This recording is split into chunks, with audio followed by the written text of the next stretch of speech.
I found this fact most interesting. Bleeding is the leading cause of preventable death after injury in the U.S. I'm Safety Steve, manager of DSP Safety Services. Welcome to this life-saving guide on stopping severe bleeding. In an emergency, every second counts. So today, I'll show you how to use pressure, bleed stop powder, and a tourniquet to control severe bleeding effectively. Always call 911 or seek professional help as soon as possible, particularly if you can't stop the bleeding. So let's get started.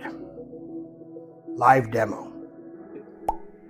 So Danger Dan is back with us. He's now bleeding. Of course, he's not actually bleeding. We're using vampire blood that we got from the store. So we notice he's bleeding. It's probably going to be even bleeding more than this. So we need to apply pressure. Get the biggest bandage you have in your first aid kit. In my case, it's a trauma pad. It's a fairly large gauze pad, and you simply place it on the wound and apply firm pressure with both hands. What might happen is if the bleeding is really severe, it's going to bleed through the first pad.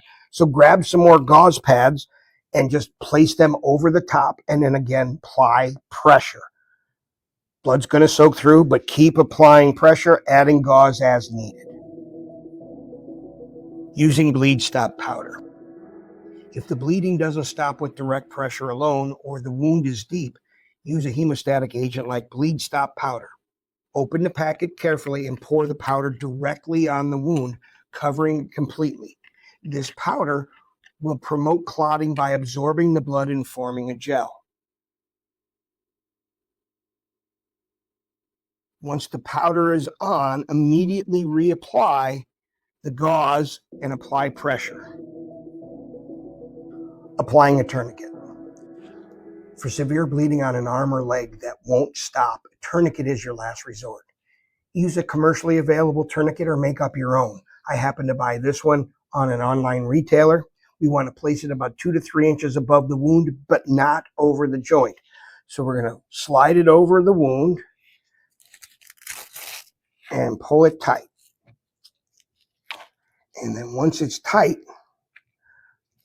we're going to twist this windlass until Danger Dan no longer likes what I'm doing and we stop the bleeding. Is that tight enough? You can go. All right. And now we've got the bleeding stopped. What you need to do is you need to write on there, and they provide you with a Sharpie. Put on here the time you applied it so that EMS knows exactly how long his hand has been without blood. Never loosen or remove a tourniquet unless instructed by a professional. Conclusion. Stopping severe bleeding can save a life. Direct pressure, bleed stop powder, and tourniquets are powerful tools when used correctly. Call 911 if the bleeding is uncontrollable, spurting, or soaking through multiple layers of bandages despite firm pressure.